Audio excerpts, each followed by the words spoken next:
All right, so let's get started. So thanks for joining us this evening. So the topic that we are going to discuss today is what makes an impressive application package. And specifically, we are going to talk in terms of the Fulbright application. So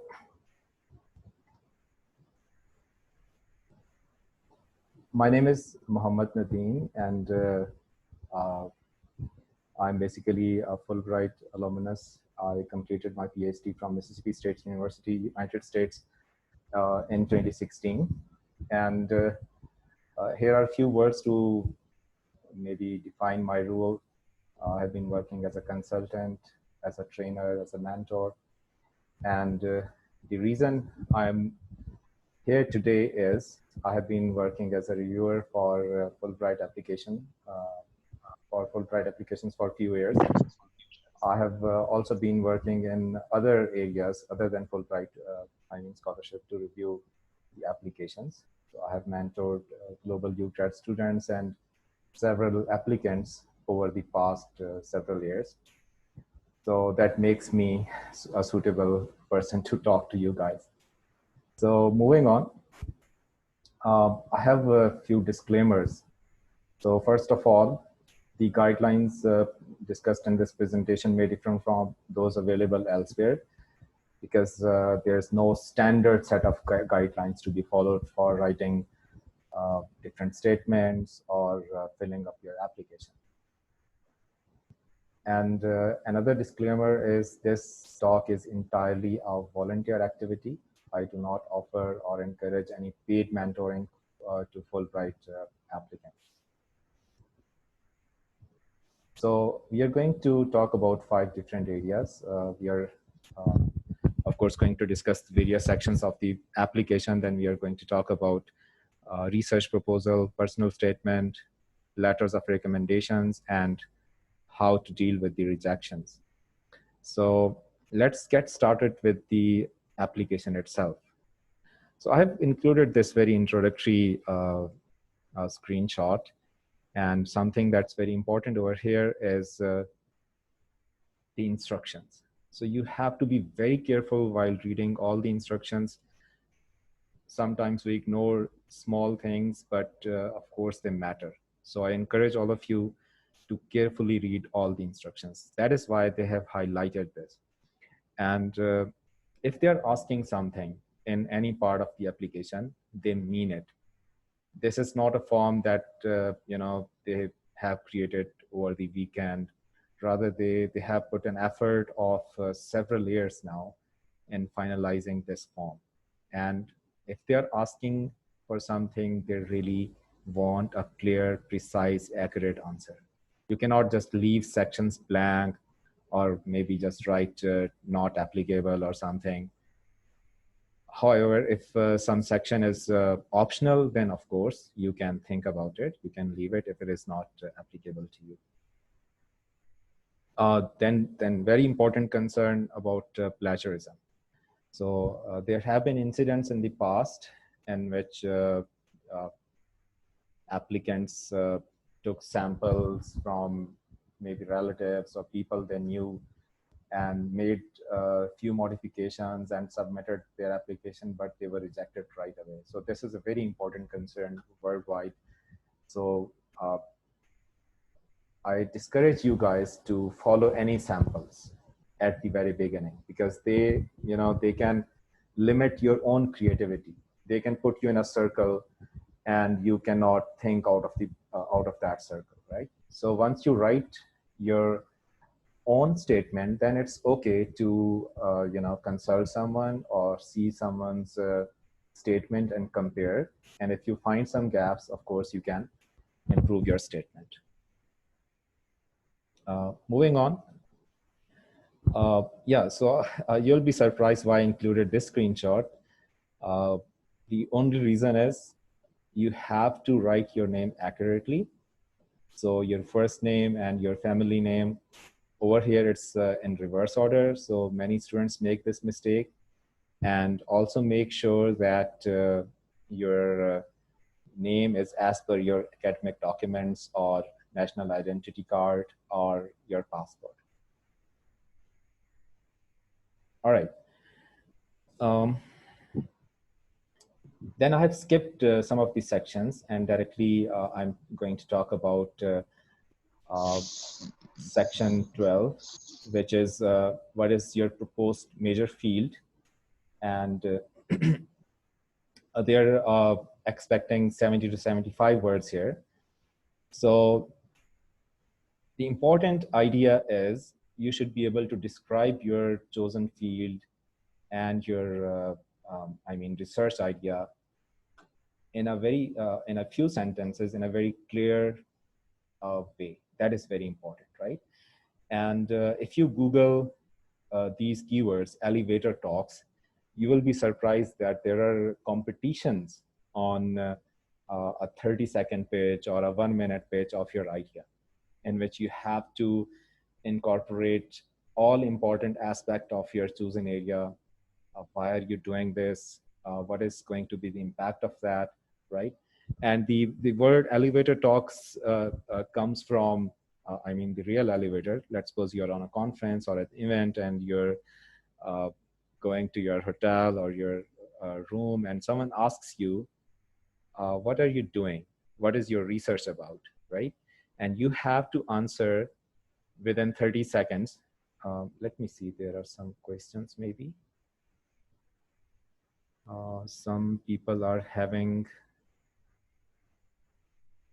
option in audio, so I don't know what's going on.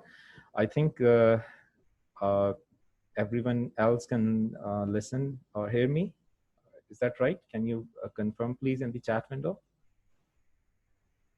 Okay, thank you. Thank you. Thank you. So, so we were talking about these elevator talks.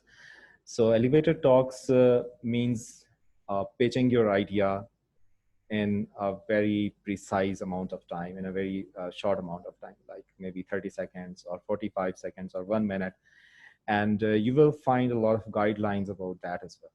So of course it reflects your clarity and your grip if you can do that, right? So the reader would know that you know what you're talking about, right? It's not a random, sentences and trying to convince someone about your research. So moving on, we have future plans, and I have few guidelines for this. They must sync with rest of these statements.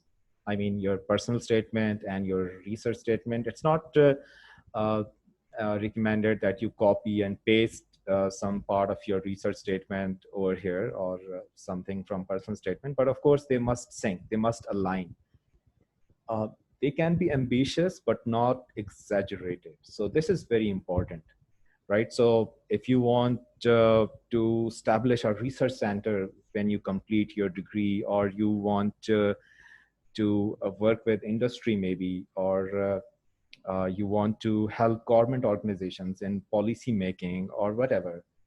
So do state that, right? It might be a bit challenging for you right now, but it's not something that you will be doing right now. It will be something you will be doing after you have got a lot of exposures, a lot of knowledge, and you complete your degree, either master's or PhD, and you come back. Then, of course, these things do not seem to be very challenging. So be creative, be ambitious, and write down something very interesting, right? That should reflect that, okay, this is something that's going to make a change, right? That is very important. But if you're, I have seen, like, over the past years while reviewing these statements, I have seen sentences like this: upon the completion of my degree, I'll come back and join my job, full stop, nothing else. So that is something really, that really needs attention or improvement. That's not really something we are expecting from you guys. All right, so moving on, list of the scholarships that you have had in the past. So you can include your performance or merit-based awards. If you got financial aid from any government or your own university or any private organization for your studies, do mention that. even if you have got a free laptop from some government scheme, even you can mention that. That also reflects that you had a certain, GPA and you were selected among your class. And you might have got funding for your projects. I think there's a separate section for that. You can also mention that funding as well. I know for master's students, you know, those who are applying for the master's degree, it's a bit challenging because they don't have any research experience. They don't have, uh, authors of any books, or they might not have got any funding opportunities. So that is why I'm, guiding those students specifically, undergrad students who are applying for master's degree. Okay, so academic honors. So of course, any prizes that you have won, any titles, so they may start from your schooling. You might have participated in a competition. Right? It can be anything, Uh, so you can enter that information here, but be careful. Like any misleading information in any one section throughout your application can make everything doubtful, right? So I myself wrote comment about some of the applicants that please double check XYZ things in this application, right? Because they were, I was a bit doubtful about those achievements, right? Uh, things were not aligning with each other, right? Um, all right, so of course, list of books and articles. So what if you don't have articles or books, right? So I know even a lot of master's students who have completed masters, they seldom have book chapters, right? Let me see here, some more chat. All right, so please hold on your questions towards the end of the presentation. So you might get the answer, I mean, on some slide, but if you don't, of course, I'll get back to your questions. Thank you. All right, let's see.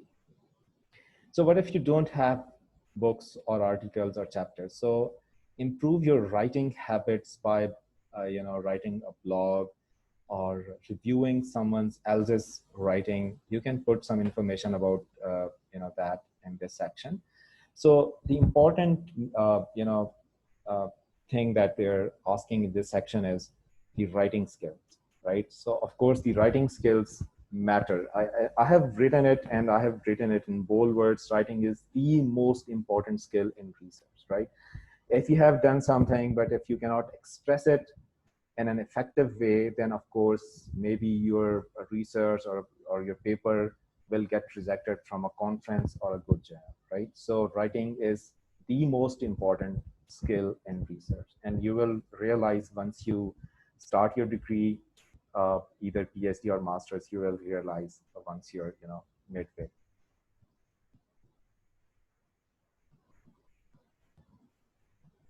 All right, so professional societies. So why do they ask this, right? So uh, it reflects your willingness to contribute.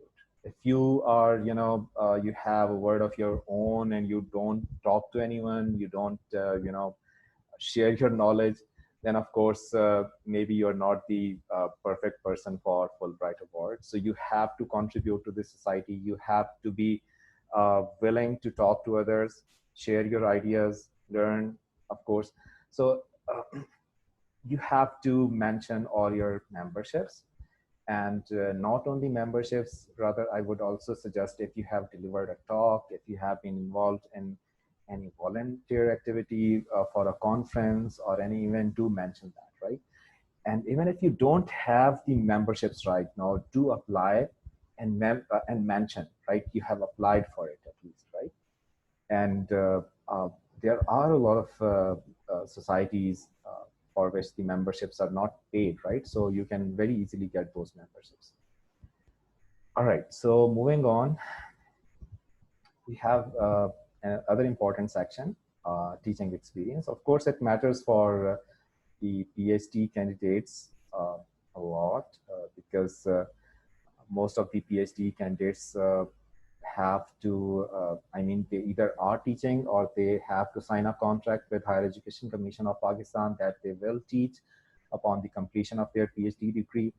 But if you have not been teaching in a college or a university, then it's fine.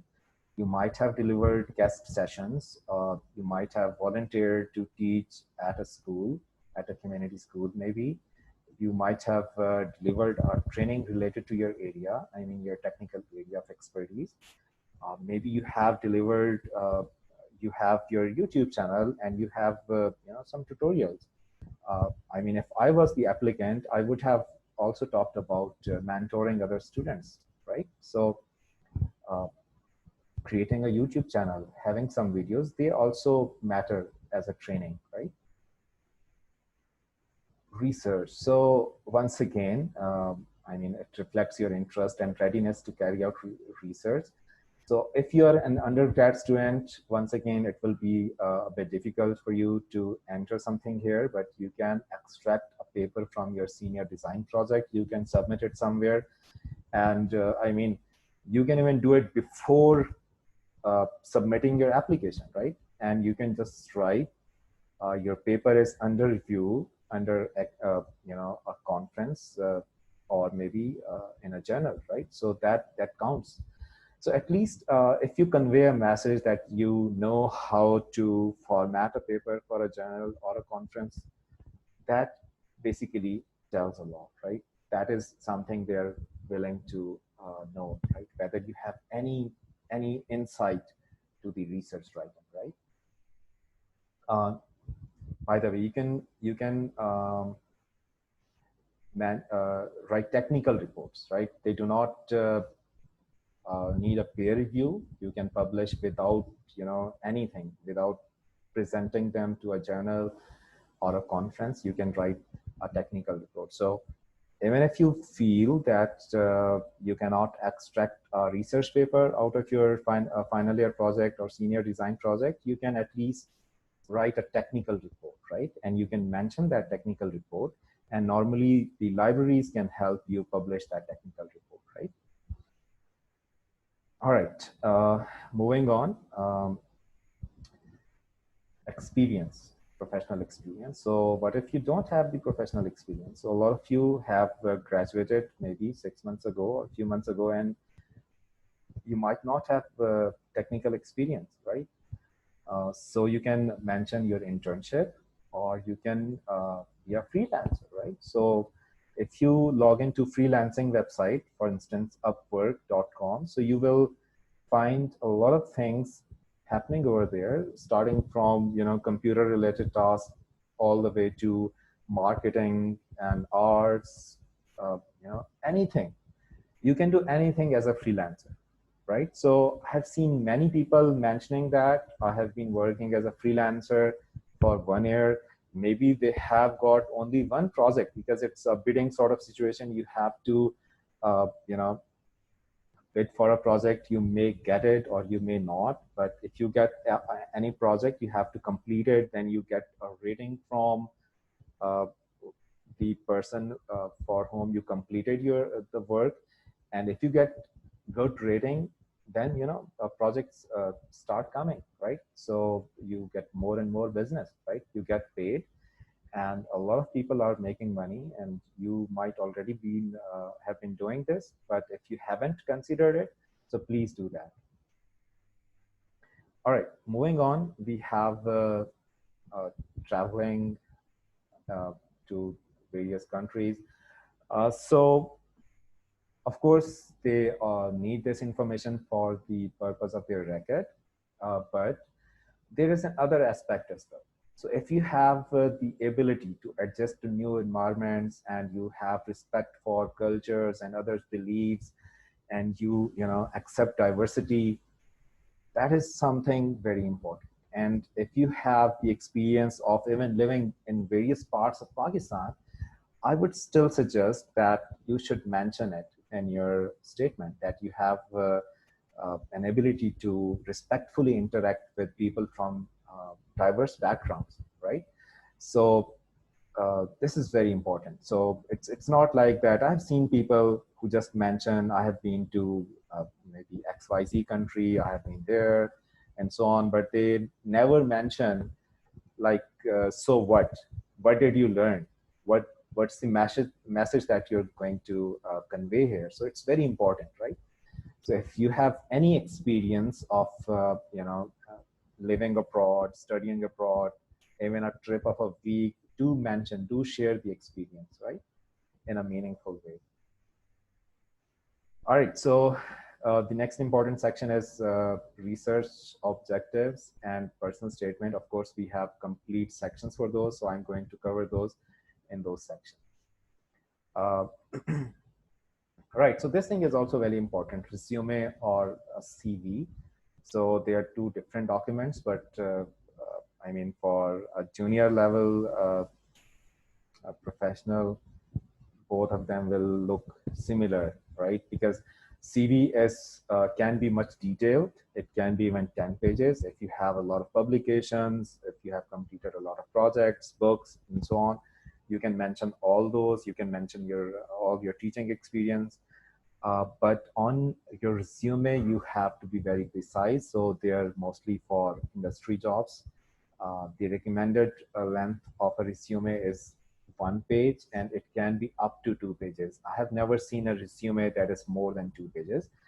And I have never heard of anyone recommending a resume to be more than 2 pages.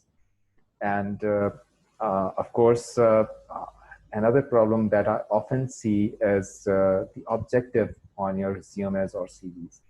So sometimes I even see people who have an objective on their CV, but it's not their objective. They have, somehow got a template and they have edited that template and they have left the objective as it is. And you cannot, talk about someone else's objective. You cannot, right? Simply. So you have to be very careful. And there are some good resources. I have a complete other, talk on this. Of course, I cannot, do that right now. There are resources available. There's one resource called IEEE Resume Lab. So do Google that, and they have some good formats. They actually have a tool, online tool, in which you keep selecting different sections and keep adding details, and at the end it comes up with a beautiful PDF document. All right, so moving on, we have other scholarships. So I know a lot of students who have applied to various programs, and some of them have already been selected. That's wonderful. So sometimes people get scared if we mention about other scholarships, we might not get funding, we might get rejected, but trust me, it's not going to impact your application in a negative way whatsoever. It's not going to impact, full stop, right? Rather, it shows your ability, right? It shows that you have acceptance from others. Your research idea is mature, right? It has got potential. So that is what it tells. It never tells anything negative. Uh, but you'll have to justify, why did you choose Fulbright, or why do you still prefer Fulbright even if you have funding for some other country, right? And the answer couldn't be just like, I want to go to US, or my uncle lives there, or maybe I like United States, or maybe it's the English speaking country, that is why I want to go there. These things are not going to matter, right? So you have to be very careful. For instance, if you're working in a certain field, and of course, US ranks much better than a lot of other countries in many areas. So you can have something like that, some statistical information to prove your idea, to support your argument, right? Uh, Maybe you are interested in a certain research lab which has a very high ranking, and you want to work over there. So that is why you want to avail Fulbright scholarship rather than XYZ scholarship that you have already won, right? So this is very important to convince the committee in a good way. All right, so moving on, references. Of course, we are going to talk about this in the separate section, so I'll skip this slide. All right, so personal financial information. Some of the students have been asking this, whether, of course, this is a section which is optional. So their question is whether should we provide this information or not. So of course, some of the information is important. You should not hide it, like your father's occupation, your spouse's occupation, your mother's occupation. But if you don't think that their income is enough for supporting you in terms of your studies, then you can, of course, leave this section, or you can just type 0, right? So maybe your father is earning enough to support the family, but he cannot spend thousands of dollars for your studies. So you can just type 0. It's not going to have any negative impact, right? It means your family cannot send you abroad for study and bear the financial costs. Full stop. It's very simple, right? So no one is going to mind it. No one is going to take it negatively. It's perfectly fine. I did it myself, right? When I was applying 10 years ago, I typed 000. No financial support from my family for studying abroad, right? And I have seen many applicants who have done the same, so it's fine. All right, so dependents. Some of the applicants, especially married applicants, have been asking this. Of course, you can sponsor your dependents there, and if you have kids, very small kids, they can accompany you right after you, right with you. After you won the scholarship and you're ready to travel, they can travel with you. But sharing my experience or experiences of other friends, we don't recommend this, because you have to settle down, you have to go there, adjust, find an apartment that is suitable for you. Once you have sorted out everything, then it's good to invite your spouse, right?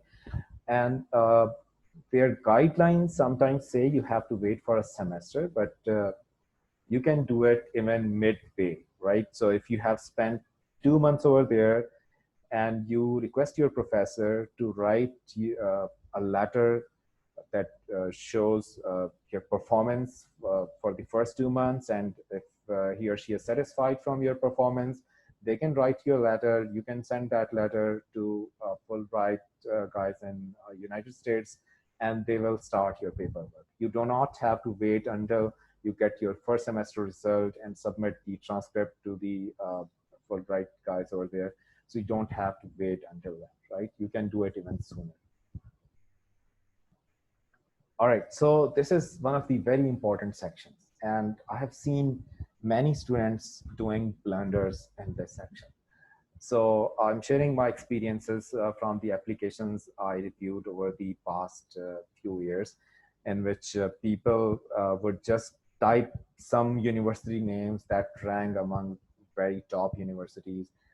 And they also ask, like, why would you want to go there? And I have seen, people making blunders like copying a description of a university from Wikipedia or from the university website itself and pasting that into the application, right? So that is something really not encouraged. It's very negative. It leaves a very negative impression of yours, that you are not even serious enough to do a little research and type a sentence or two of your own, right? There are websites that specifically tell you the ranking of US universities, and one of them is US News, right? US-News, or maybe just Google it, US News, university ranking. And you should not see the overall ranking of the university. You should see the ranking for your program, right? So my program was computer science, that was under the College of Engineering. So I checked the ranking of their college, right? So it was among top 100. So that was good for me. Sometimes if you mention just top 3 universities, and if you get rejected from those, then they of course they will add some other universities on your behalf, and you will have to accept those. You cannot say no, I'm not happy with these, I want to change this. So do this very carefully, right? This is very important. Sometimes there are several parameters. They even talk about having consider the weather, right? So if you are moving up north, it's going to be very difficult for you to survive if you're not familiar, if you're not used to cold weather, right? So there are snowfalls up to like several feet, and the snow stays there for several months, and the life is all within the apartment or within the department building. You cannot really go out and enjoy it. But um, most of the students think that is this question is a bit luxurious. Why would they ask anyone? They are sending us, that's enough, right? So I exactly thought the same way, right? So I answered, I have no preference, send me anywhere, I'll be happy with that. But since they're asking this, it means they have some room for you. They can take your input and find a more suitable place for you, right? So I ended up living in a place in South, that is Mississippi. It's a humid, hot sort of area, but in winter it gets cold. Not very cold, but we used to have a couple of snowfalls per year as well. It was a university town, so if you want to live in big cities, maybe you can mention that, or you can choose all the schools that are located there. But do care about some of the parameters, that life in big cities is very hectic, trust me, and the living cost is too high, right? So I remember that I even paid uh, almost for like 5 or 6 years ago $50 for parking in New York, right? It was like near Times Square, so you can just imagine how expensive that area is. And the only thing that I didn't calculate for my trip was that parking cost, because I never knew I'll end up in spending like $400-500 in just parking, right? Because I stayed there for a few days, and I went to Boston, and almost like I have been spending this amount. Sometimes it's for long-term parking, even it can be even more, right? So you have to consider these factors, right? If you're selecting universities, don't just randomly select. See their ranking for the specific program. See their locality. Sometimes, all right. So someone is having questions, so please hold on your questions. We are going to answer all the questions toward the end of this session. All right. So coming back, so you have to be very careful. You have to see where this university is located. You can visit their department's website, their faculty profiles. So I made a mistake myself. So I selected a college uh, which was having good ranking in terms of its computer science program, computer science and engineering program, but they didn't have a research group working in security. And my research statement was related all about security, right? And I got this, after selection, I got this feedback from Fulbright office that you have named these universities, and this specific university does not have specialization, research focus on security. So that is why we are going to remove this from your list, and we are going to add few more on our own. And at that time, it was too late for me to do any research. So I said, please go ahead. I'm sorry for that, right? So then they added Mississippi State University and some other universities. And by the way, I was quite happy with that, even though it's not a big place, it's not a big city, it's a university town, but I was quite happy with that, because when I visited big cities, I, realized their problems are, also big. So I was happy living in a university town, right? And most of the times they send you to state universities, right? So Like we have a higher education commission and we have public sector universities. So with all the universities which have the word state, basically they get funding from the state, right? So of course, US has 50 states. So if you're talking about any state university, so it will be a big university generally, and it will have a lot of funding because it has a lot of funding from the government, right? So coming back to the point, so be very careful in selection of these universities.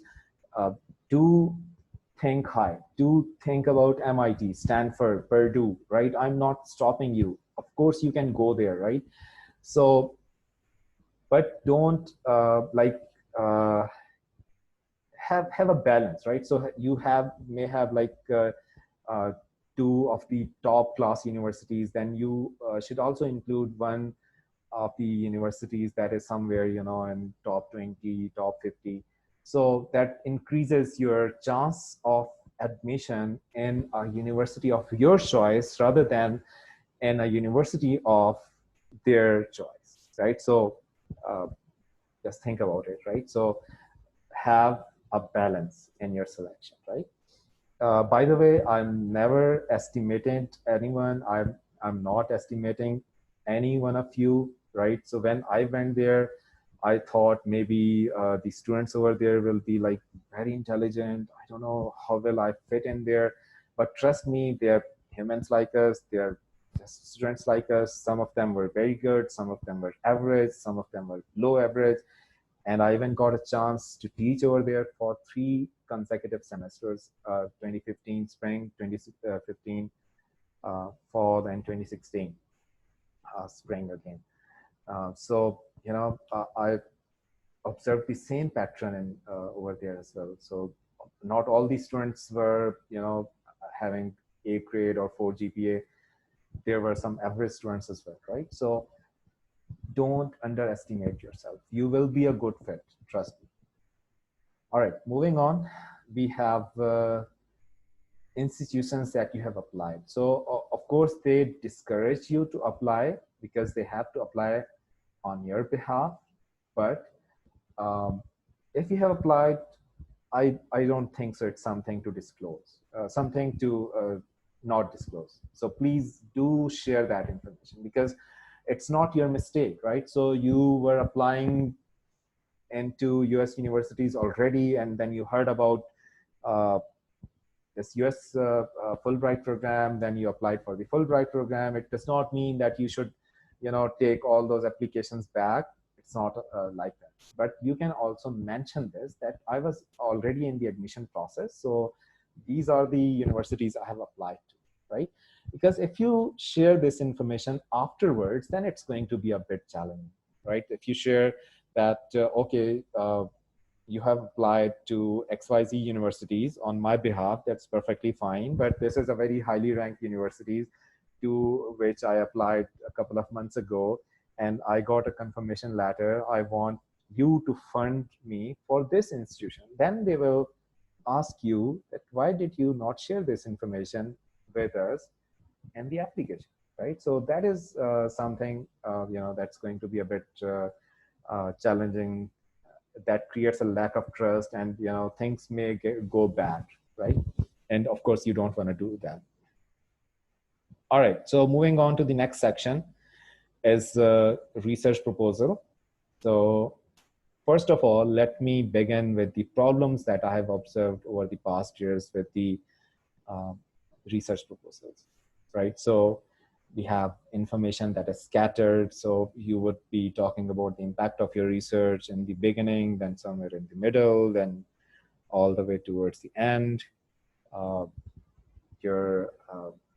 there's an excessive use of technical terms. There's a lack of consistency in your writing, and sometimes you're overemphasizing your. That is something really not needed.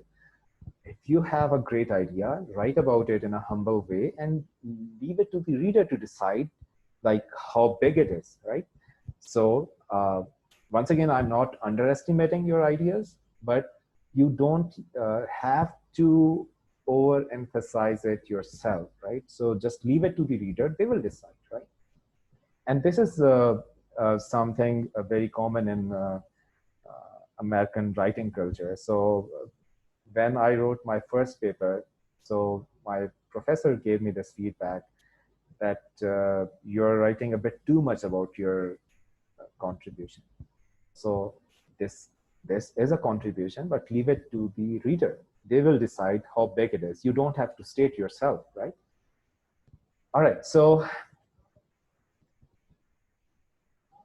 this is a proposed structure of your research statement. There should be 4 minimum sections or paragraphs. Number 1, introduction, previous work, research plan, and impact. And of course, you don't have to give titles to these paragraphs, but at least you should have these 4 things covered, right? Uh, I don't discourage anyone having 5th paragraph or even 6 paragraphs, but I always ask people, what is the purpose of this paragraph? So what is the purpose of your first paragraph? And if they say it's introduction, I can, easily point out something that should not be appearing in the introduction section. And if they say this paragraph is all about my previous experience or previous research, then there should not be anything about your future research or the impact of your research, right? So every paragraph should have its own purpose, right? And that is the definition of a paragraph, related sentences, the set of related sentences, right? So if they're not related, of course, it means there's a lack of consistency, there's lack of structure, right? So I have included some good examples, like what should appear in the first paragraph, what should appear in the second paragraph. So let's get started with that. So of course, the first paragraph is introduction, and it should introduce an area.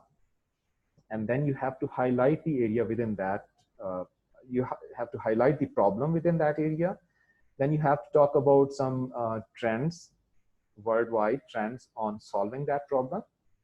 And then you have to talk about your approach. And all this is happening in the first paragraph. So I know, the area, I know the problem, I know where the word is going in order to solve this problem. And I also know what is your approach to solve this problem. So I have included this something in the brackets, include your professor's approach on solving this problem. So this does not apply to Fulbright, but if you're applying to directly to professors, then you may have some research. You may see like what your professor is doing, your like potential target professor from whom you're expecting funding, right? So you can see if they are working in a certain area, then you can also focus in that area, right? So let's get started with an example, right? So a faculty member was applying, a junior faculty member was applying in the field of medical image processing, right? So, all right, so let's see the introduction. It says the importance of image processing in the field of medical diagnosis. It can save lives. The better diagnosis can prevent surgeries, right?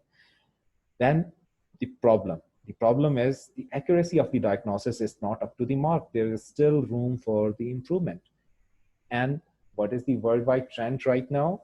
People are using machine learning algorithms to solve this problem, right? And what you're doing, so you're working on an algorithm that uses machine learning to improve the accuracy of the diagnosis. Now everything, is precise in one paragraph. I can develop the interest of the reader with this one paragraph, right? So this is very important. If you have scattered information, you start talking about the impact, you start talking about your previous research in this paragraph, then of course you are the one who is distracting the reader. Then you don't have to blame others. It's you who will distract the reader. By reader, I mean the reviewer in Pakistan, or it can be a potential professor who will be reading your research, because of course the university has to give you acceptance, right? So someone over there will be reading your research statement, right? So I think I have made my points. Let's move on. Previous work. So previous work means a lot of things. If you have completed your master's, it means your previous work means your thesis. If you have done your undergrad, that is your BS degree, then your previous work can be your final year project, right? So if you don't have a lot of projects, you can mention the projects that you completed at smaller scale, right? So maybe it was a semester level project, but you got your motivation from that project, and you decided at that moment that you have to do something in this area. That's perfectly fine, right? And funding or grants that you might have won for your project, and they can be smaller grants. You don't have to talk about millions of rupees or dollars. So you might have got a funding for your project from Ignite that usually supports the final year projects of students. You can talk about that, right? So if you talk about that, the message that you're conveying is that you at least know how to apply for a research funding. You have at least awareness to their form, in which they keep asking about different things, different questions, and you answer those questions, and you finally get funding, right? If you have completed any internships, do talk about that, right? If you have a relevant job experience, it's even better. If you have training, attended any trainings in that related area, do consider that. And I have mentioned this edX.org. There are so many other platforms. Coursera is there. Udemy is there. They offer free courses. And in this pandemic, I mean, everyone that I knew, I recommended them some courses, and I said, you have to do this, right? You don't just have to waste your time at home, right? So you can take advantage of this. There are courses you can just get started, right? You have 10 days left. At the end of your application, while you're submitting by 15th of July or whatever the deadline is, you can mention that I have done these courses on these platforms, right? They have given me even more insight to this area, right? And they have, worked as a motivation for me, right? So of course you can mention workshops or conferences that you have attended. You have presented your competition, your project in some competition, and any other detail can appear here. So if you see, all your previous work has been confined to this one paragraph.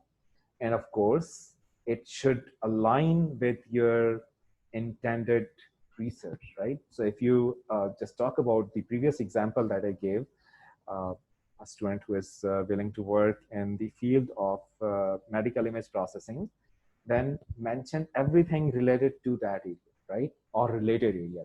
So if you have done something in entirely different area, it's not going to help a lot, right? It's going to make the reader uh, a bit confused, right? So you were going in one direction, you were narrowing down, you were talking about all your previous experiences, and suddenly you started talking about something entirely different.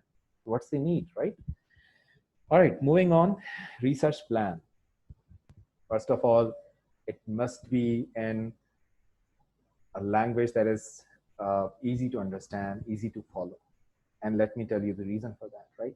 So my degree is in software engineering, in computer science, but specific field is software engineering. And within software engineering, I worked on security. But trust me, over past 3 years, if I tell you in terms of percentage, only 20% of the applications that I reviewed were related to computer science. A lot of them were related to other areas, electrical engineering, computer engineering, and electronic engineering. And sometimes even I was given the applications in other areas like civil engineering.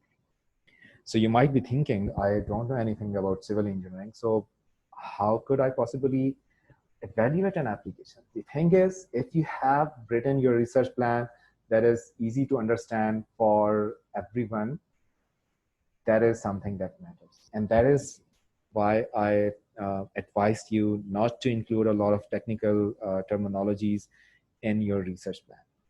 So I'm not saying that you shouldn't use any technical terms at all. Of course, it will be impossible for you to write a research statement in which you're not talking in terms of technicalities.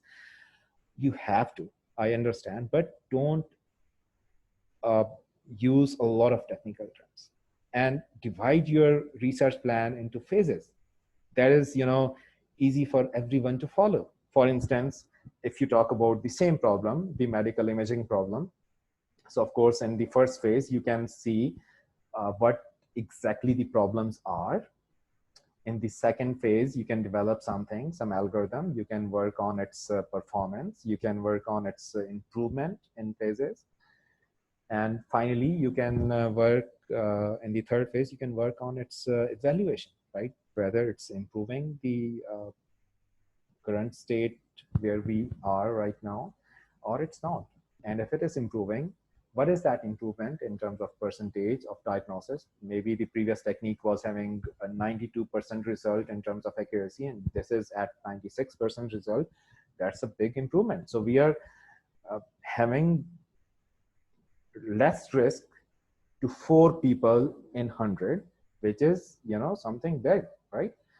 So it's very important that you plan your research in phases, so that if anyone is reading that, they should be able to follow that, right? And relevance of your research to the research being carried out in the target labs, right? So once again, this applies in both situations. If you're applying directly to a professor, of course, then you have to see what they are doing.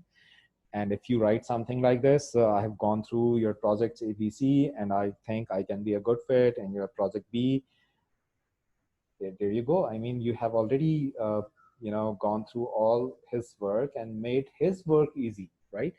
But if you're applying through Fulbright, of course, you cannot talk about specific professor, but you can talk about a specific research lab where you think you can be, a good fit, right? So moving on, we have the last part, that is the impact, right? So you have to talk about the worldwide impact. So in this section, I have seen some very good statements, of course, outstanding, uh, work, thought process applied in evaluating like how this work is going to impact the world in a positive way.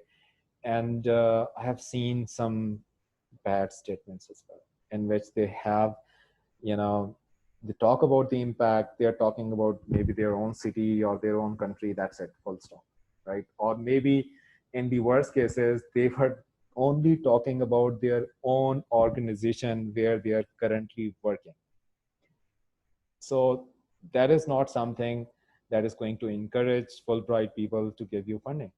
So you have to come up with an impact that is worldwide. So for instance, a student was working in food security, and her specific topic was biopesticides, right? So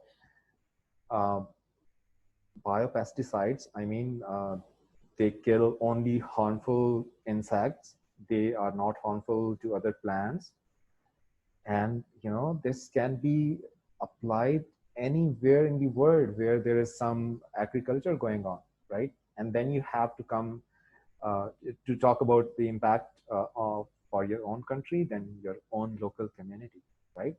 And once again, they can be ambitious, but they should not be exaggerated, right? So if you want to establish a research lab, if you want to be the part of some high-level government body that is making policies, it's perfectly fine, right? So right before leaving, I never thought that if I, send an email to Ministry of IT or Pakistan Software Export Board, I never even thought that they would even reply my emails.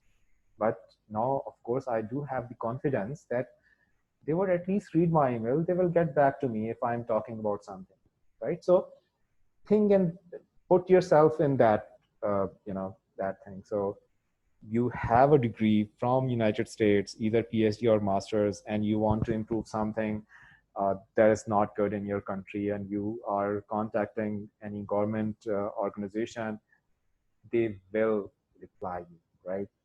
So don't get frustrated, or don't think like that.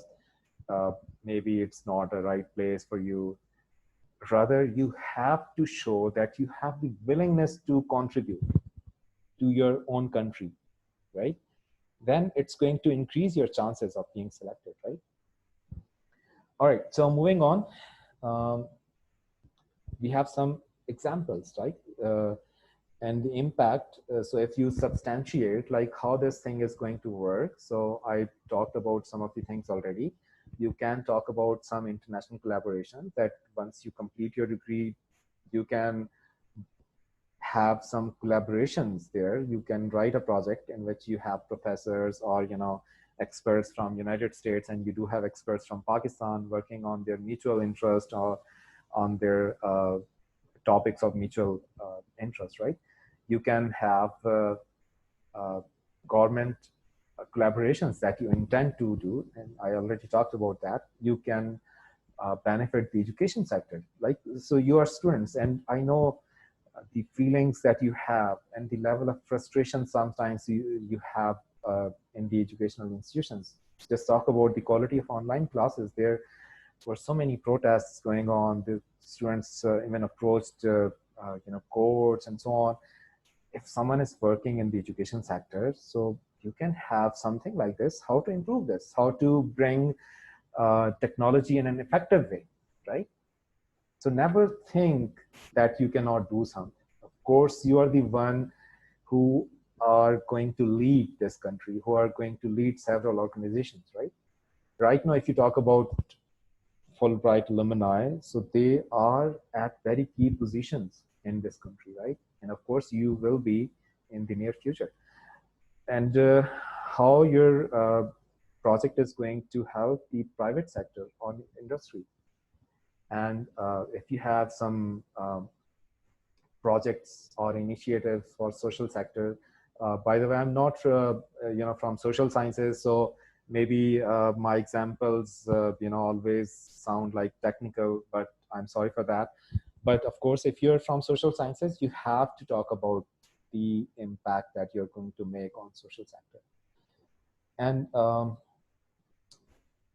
I have few examples to discuss with you, right? So these are few examples from the students who applied, they got rejected, and I mentored them. I helped them to modify their research statements, and in their next attempt, they got selected, right? And they got a lot of appreciation by their professors, right?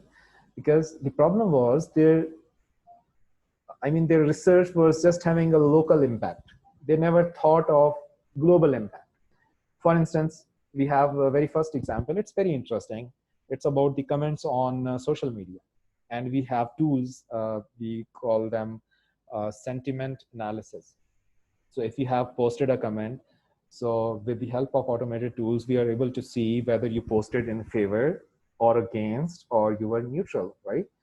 And from that, we can see the trend, whether someone is losing popularity, someone is gaining popularity, whether some people are, against this initiative or in the favor of this initiative. But the problem arises when you have written in Roman Urdu. By Roman Urdu, I mean when you are using English alphabet, but writing in Urdu, right? So he wanted to analyze that, and his proposal got rejected. And trust me, when we gave it a global perspective, so we worked in a couple of ways. First of all, I asked him to list all the languages in which you can type in Roman style, or that means English alphabet, but a different language, right? So he came up with a list of languages. This can be done in Arabic, this can be done in Bengali, this can be done in Hindi, and so on, right? And then I asked him to come up with a statistic that what is the percentage of comments written in these languages using English alphabet. If you can come up with that percentage, then we can have something very interesting in your proposal. And somehow he did some research on Google, and he said there are like almost maybe 20%. There was a number between, close to 20. Then we said that 20% people, the point of view of 20% people is not taken into account while these tools are working. And by incorporating this approach, we can include their comments into sentiment analysis as well. And someone working on similar things in Florida read that proposal, and he invited that student. I mean, he is still on the Fulbright funding, but he got acceptance from there. And his thesis became a case study, right? So we wrote in a way that we have a great idea. There are so many languages. There are 20% comments which are not taken into account in sentiment analysis. And we have done a small scale study in a language called Urdu. Then things started making sense. You have a road map, you have a pathway for your project. So this is just one example that I wanted to share with you guys. Then there's green concrete. So in terms of amount, the largest man-made material is concrete, and of course it's not decomposed easily. It may take even hundreds of years. If you have a block of concrete that is not being used and you have thrown it away, it will stay there for hundreds of years, right? So green concrete means something that can be decomposed easily, it's environment friendly. So it's this example is coming from somewhere who applied in the field of civil engineering and got some guidelines from me. So of course I was not able to technically guide him, but I was able to guide him in terms of the impact and realizing that it's a worldwide problem. It's not only our problem. And we included once again some statistics that were very interesting. Like, we didn't know the biggest, in terms of waste material, the concrete is the most abundant waste material that humans have created, right? Then we did talk about, let me see, there's a chat. Okay, thank you. Okay, moving on. Then we did talk about biopesticides and their application in food safety. Let's talk about a few more things.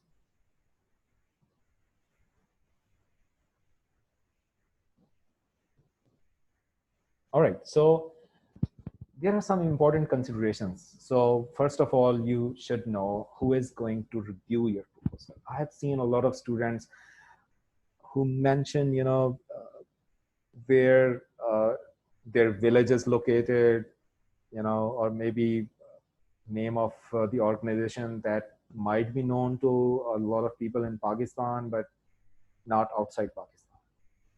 Trust me, when I talked to people in the United States, some of them even didn't know that there was a city called Quetta, right? By the way, I belong to Quetta.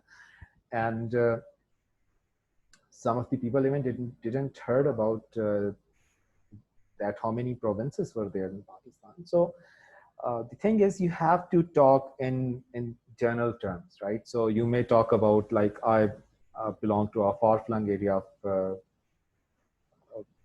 Balochistan, which is a state of Pakistan or a province of Pakistan, something like this. Or maybe if you're working in a public sector organization, you can talk about the type of organization you're working in, rather than just specifying the name and getting everyone confused, like, what is that organization, right? So if someone is reading that statement in United States, they will just have to first Google that, and of course no one is going to have enough time for that. So you have to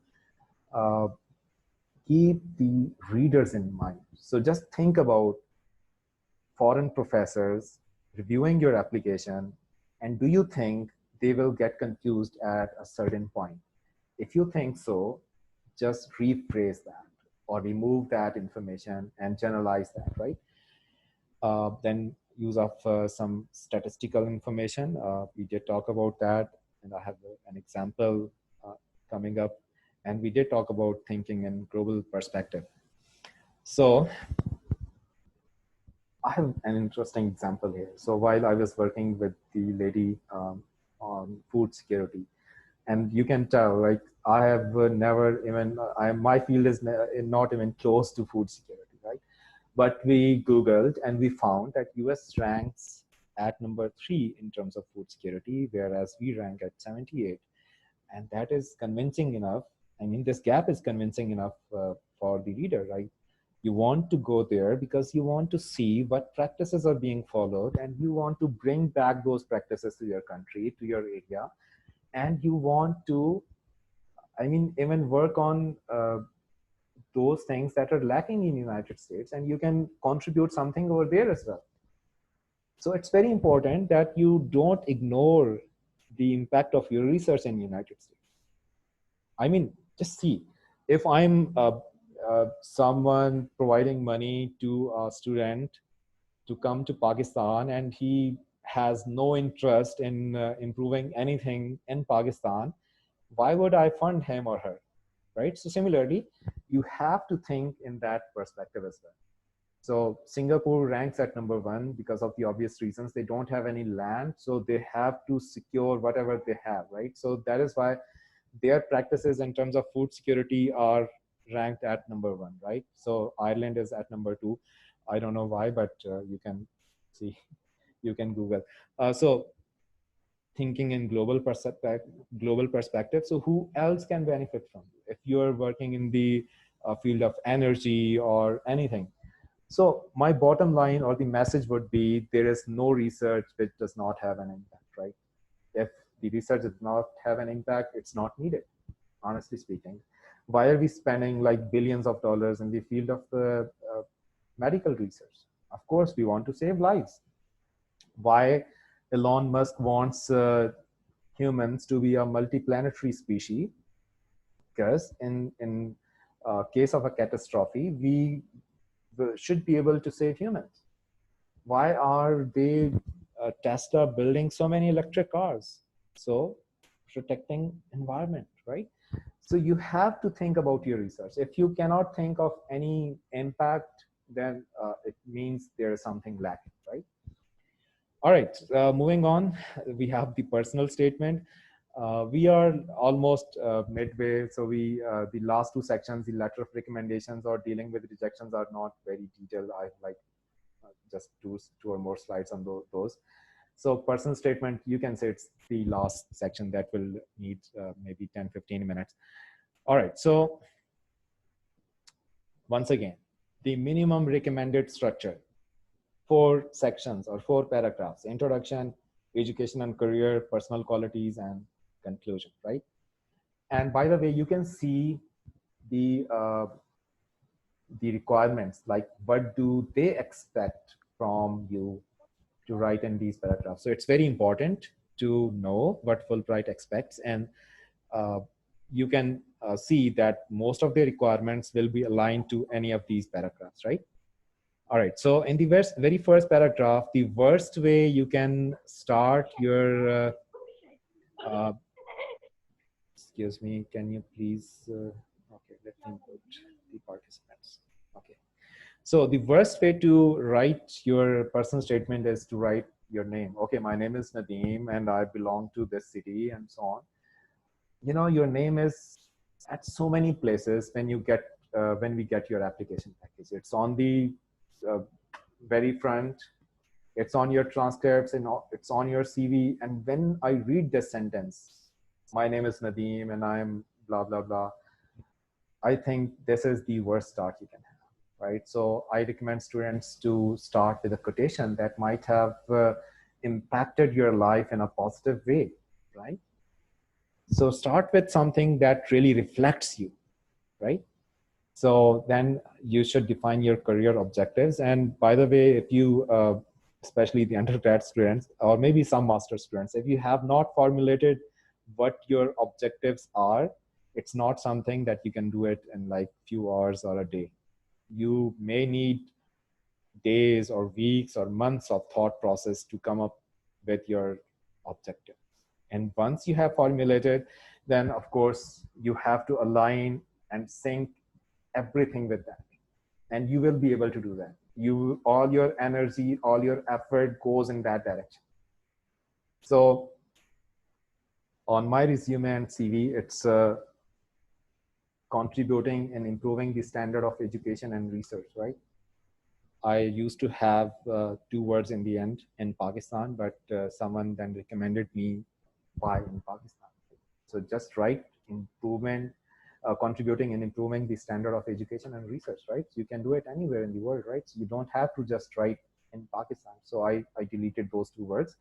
Not that, I mean, I'm not willing to contribute in Pakistan. And I think that's exactly what I'm doing right now, right? So you can talk to me on my objective for hours. I'll speak, trust me, right? So if you have your objectives clearly defined, you will be able to write on it, you will be able to talk about it in the interviews, you will be confident enough, you will defend your point. And of course, with the passage of time, you should be flexible as well, right? Your strategy should be flexible. If you are not able to achieve your goals or your objectives in through one way, you should be flexible enough to alter your way and still achieve that, right? So keep your objectives or goals rigid or fixed, but make your strategy flexible, right? That is very important. Of course, then background information and anything important from your childhood. So I have seen people, talking a lot of background information, which has nothing to do with their application or with their application in terms of like um, their Fulbright package, right? So Fulbright award. But if there is something, for instance, I gave this example to a couple of students as well, that I was mentoring a student who talked about his grades. They went, all the way down, but they improved. And he didn't talk about why his grades went bad and then, he improved in his statement, right? And I interviewed him, like, what's the reason for that, for those specific 1 or 2 years? And he said he lost his father. And of course, he was very depressed. But then he realized, I don't have any other option but to fight back. And we included that information in his personal statement that reflected that he can handle stress, he can fight back. And trust me, something that was about to go, negative for him, you know, even proved to be positive. So this is very important, that if you have any incident, anything at all. I know a lot of female students, having so many cultural barriers, but still they make it to Fulbright. They are on the interview table, and I know the circumstances, especially in some areas, the cultural barriers or the social barriers they have to uh, they have to handle, they have to face. But if you have come so far, it's very important that you mention all the challenges that you have been facing in your life, in your career, right? So it's very important. But if you don't write anything about that at all, so of course it's not going to help you. So you are a strong person, but you didn't include that critical information in your statement. So once I was delivering a lecture in a university that is primarily meant for women. And one of these students, I was sharing about the benefits of studying abroad. And one of the students said that we got permission to study in this university, which is meant only for women, with so much difficulty that you have no idea. And you're talking about studying abroad. And this thing is in my mind for last maybe 4 or 5 years. that why would you not let your daughter study in a university that is meant for women? But that is what I'm talking about. Those are the barriers, the social and cultural barriers, right? And anyway, so moving on, we have educational and career. So of course, you have to give a brief overview of your honors and achievements. You have to, I mean, your plan in terms of education. Why would you go? Why do you want to go for master's studies or PhD studies? And how does it align? How do they align with your career objectives? So if you want to go for a master's degree in a certain field, and you have stated your objectives in the previous paragraph, how do they align? So this is very important. So it shouldn't be something like this. Your careers are pointing this direction and your degree is pointing this direction. And this is sometimes the case, trust me. Uh, your professional memberships, and it's not only mentioning that I'm a member of IEEE and a member of ACM rather, what you have been doing on those platforms, right? So this is very important. Uh, Mention the free courses that you have completed. So, I mean, in terms of effort, you can mention it over here.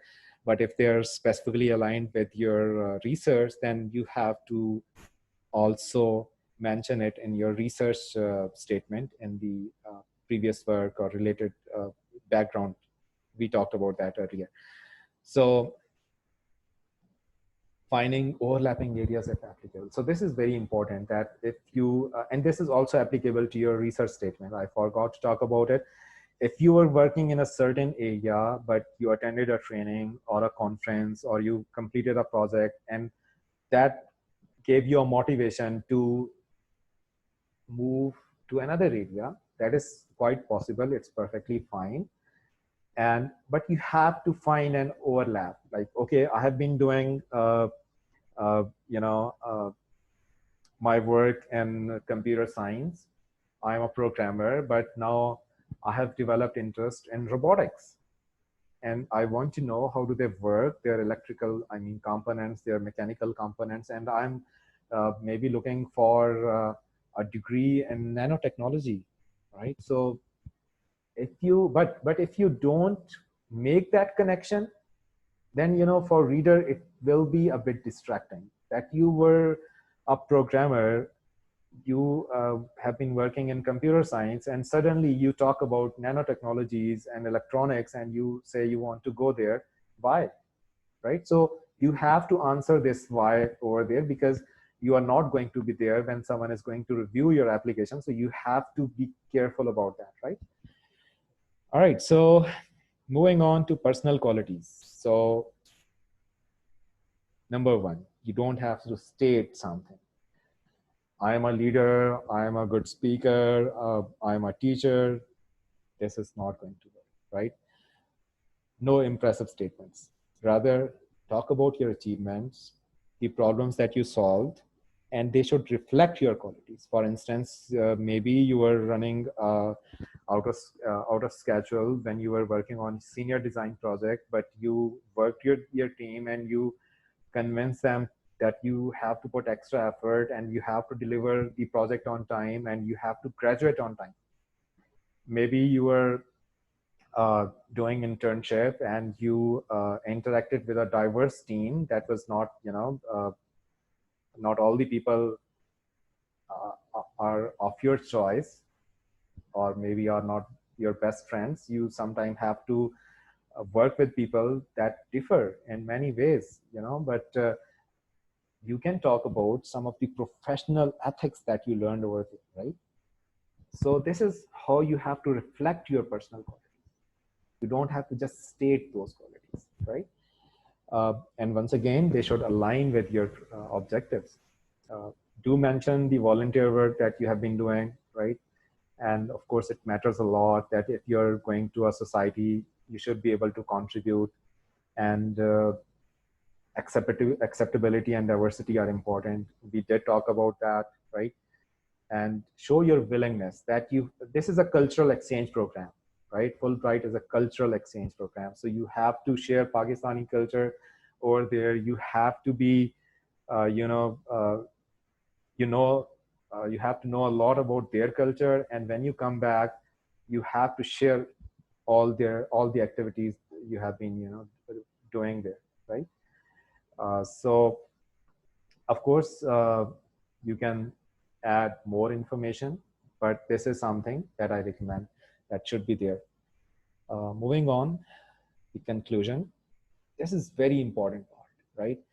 And these are the questions that you are usually asked if you reach the interview table. Why can't you achieve your goals in your own country? There is NUS, there is LUMS, there are other engineering colleges, NAD University is there, and so on. So why not those universities? Why United States, right?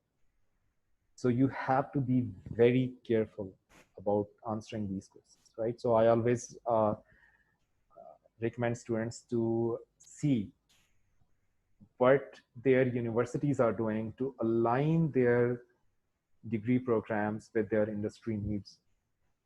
If you have been on Coursera, edX, or any of these platforms, you will see they're, you know, they're introducing new courses every week, every month. And you'll be surprised to know, like, they're so relevant and so interesting, right? But of course, they're new courses, right? So it's not something like they have defined the curriculum and it's going on for last 20 years with a slight change. But unfortunately, if I compare my computer engineering BS degree from a university in Karachi with someone who has graduated, maybe last year, I'm afraid that I would see almost like 80% similarity or even more than that, right? So that is something you can take advantage of, right? So you can mention that their degree programs are aligned with their industry needs, right? And you can mention some of the areas that are very related to your research. Maybe you can mention some of the research labs over there that are very much related to your area, right?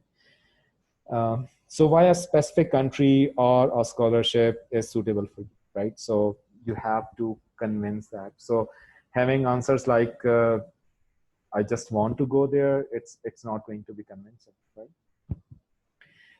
And if you are applying for different programs, so this paragraph must be rewritten for every venue, right?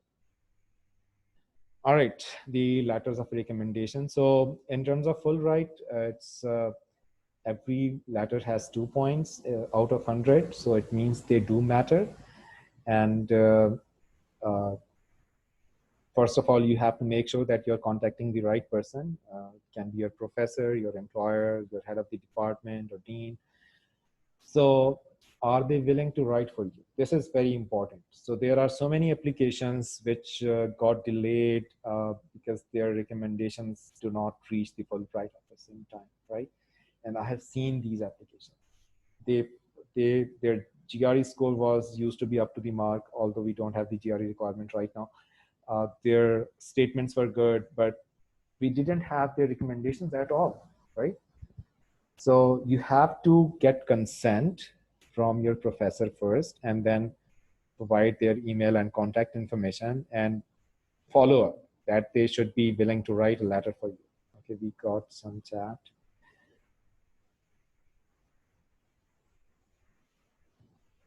Okay, I'll get back to that question so in a short time. So, all right. So moving on, let's finish this presentation and then answer all your questions. So I'll answer in the order I have received. So don't worry about that. So provide professional and or official contact information rather than their personal. So trust me, it's very important. So I have flagged some of the recommendation letters in which the students provided the Gmail address of the professor, and they did submit, I mean, either professor or someone submitted. So that was a bit doubtful thing. So I flagged it to double check.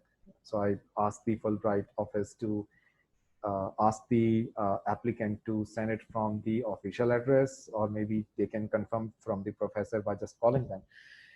and an honest assessment is better. If you, sometimes, unfortunately, the professor asks you to fill in the information and they will just sign it. And I've seen people in which they, on every criteria, they mark on excellent, excellent, excellent. How it can be possible? How it can be humanly possible that you have excellent rating in all like 10 or 8 areas, right? You are, whatever those areas are, but there is a possibility that you are very good at something, but you're not excellent at it, right? So this is very important. So, I mean, when I saw my assessment, so my professor in some areas ticked at good, in some areas, I mean, he ticked at very good, and in some areas at excellent. 10 years ago, when I was filling my application, I was a bit concerned. Why didn't he, mark all the areas as excellent? But of course, that was a realistic evaluation, and I honestly uh, accept it now. I honor him for this uh, honest assessment. Okay, moving on.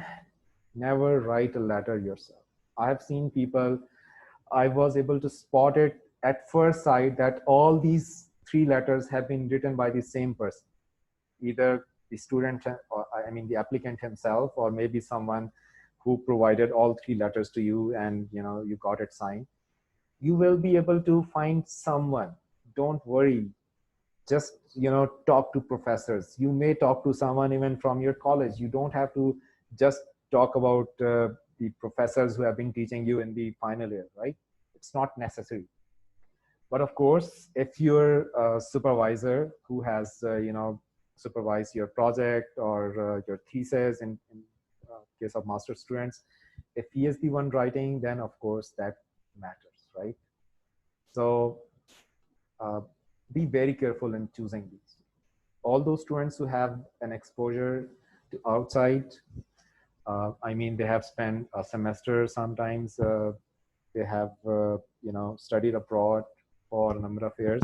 So I encourage them to get recommendations from a foreign professor, right?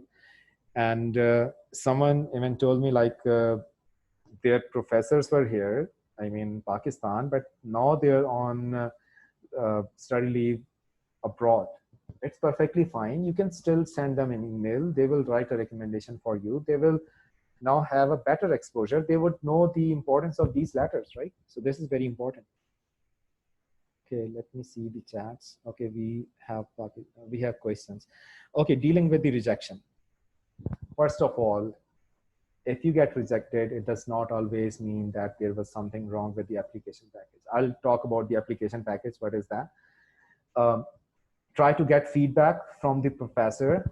They will be able to highlight at least something that, rest of the things seem good, but you have to improve in these areas.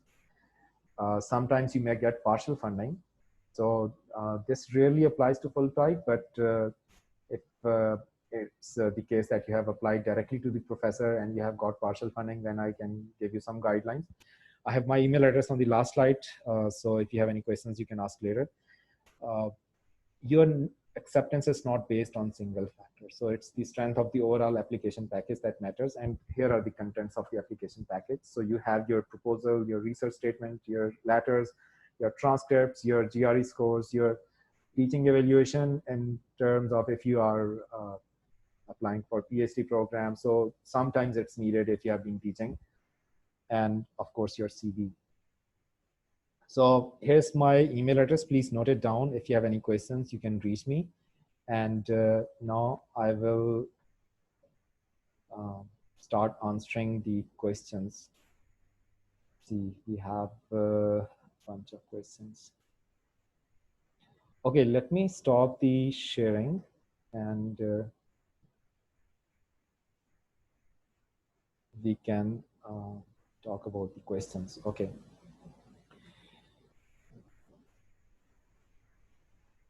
All right, so the first question is, does academic honors include some honors from sports?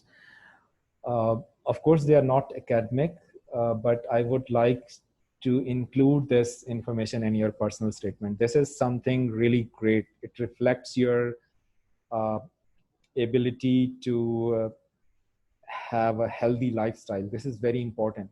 So trust me, a lot of students get stressed while they're studying abroad. And if you can reflect this, that you are a sportsman or women, then of course this is going to have a positive impact. All right, there's a comment about wonderful meeting. Thank you very much. Then we have, I'm an electronic engineer. Kindly guide some topics related to electronics. Okay, so honestly speaking, it will be a bit harder for me to specifically, point out some areas in which you can write your statement. I think that is your question. But I mean, if you have not yet started on your research statement, so the number one thing that you should look at is your final year project, right? So when I started on my working on my PhD research, the first question my professor asked me was to bring my thesis, right? So I was surprised what he's going to do with my master's thesis. And he explained, like, we will see what you have been working and we will start from there. We will see what are the potential areas in which your master's research can be expanded, So this is very important. So um, of course, this will be a bit easier for you to write in an area in which you already have some familiarity. So IoT is a great area. That's one thing that I know. 5G, once again, if you're in the communication side. But honestly speaking, maybe I'm not the right person, right? But these are few areas that I know. I would like to know how will I get notified if my professor has uploaded the recommendation or not. Okay, so I'm not sure. I think you get notified because they are using an online system these days. And whenever I'm basically, I keep getting requests from my students and I do upload letters, but I don't know whether they get confirmation or not. Kashmala, do you know if you get confirmation if your professor has sent the recommendation or not? Yes, yes, Assalamu alaikum. On the website, when we are uploading the email address of the professor, when they have uploaded, it turns from red to green, Okay, thank you. and it states in the application that the recommender has uploaded the recommendation letter. Okay, thank you. So then we have some more questions. What if MA student does not have any previous research work? What do they write in previous research portion? All right, so we did talk about this. You might have completed a report when you completed your degree. And even if your coursework was based on just courses, then you might have done something at least in those courses. You might have done some presentations. You might have done some semester level projects. So do mention those, right? So in the worst case scenario, that may be the case that you even don't have any semester level projects. That wouldn't be the case, I believe. You might have something at undergrad or master's level. Then, I mean, if I recall my undergrad, we did a lot of projects in every semester. So in every subject, we were assigned at least a small project. And some of the projects, of course, there were maybe 20 projects in total, smaller scale projects. But of course, not all of them are worth mentioning. But at least I can still remember and recall 2 or 3 projects which we completed at semester level, but they were worth mentioning, right? So you can mention something from there. So how many scholarship do they offer per year to Pakistanis under Fulbright? Okay, so um, of course, and the second question is if there is any preference given to any geographical area. So they do give preference. I mean, if you're not from Islamabad, Karachi, Lahore, and other big cities, they have a list of 4 or 5 cities. If you're not from those cities, then you get 2 points. And in total, you have 100 points. For all female applicants, they have 2 points. If you recognize yourself as a minority, then you get 2 points. These points seem like a very small value, but trust me, when we are filling the final evaluation sheet, these points matter a lot, right? So, of course, they do provide a little bit of advantage to the students from certain geographical areas. And your second question is very interesting. I would like to talk about that. The amount that to pay is based on the state where you're living, the geographical area in the United States where you're living. So if I talk about my stipend, it started somewhere around $1,200 because I was living in Mississippi and we were living in a university town. It was not a big city. Of course, a lot of things were cheaper. Like I talked about the parking fee and so on. We never even thought about parking fee while I was living in Starkville, Mississippi. So then I finished my program. So for 3 semesters, I was not on Fulbright funding. I switched to my own university funding. There are a lot of opportunities once you're there, right? So they usually have initial approval for 4 years for PhD programs, but they can, you know, take your request for renewal. And when I was doing that, so I did apply to the university funding as well. So I applied at 3 different places. So number one was, of course, the Fulbright program for renewal. Then I applied for a TA position to my department head. And then there was another program, it's called Bridge Funding Program, that was specifically offered in Mississippi State University to those students who have who have funding, but their funding is going to be depleted because of duration or whatever. So luckily, I got confirmation from all 3 that we are willing to fund you. But of course, I cannot keep all 3. So I was supposed to choose just one. So I decided to have funding as a teaching assistant, right? So in which I got the honor to teach the complete course rather than just assisting a professor.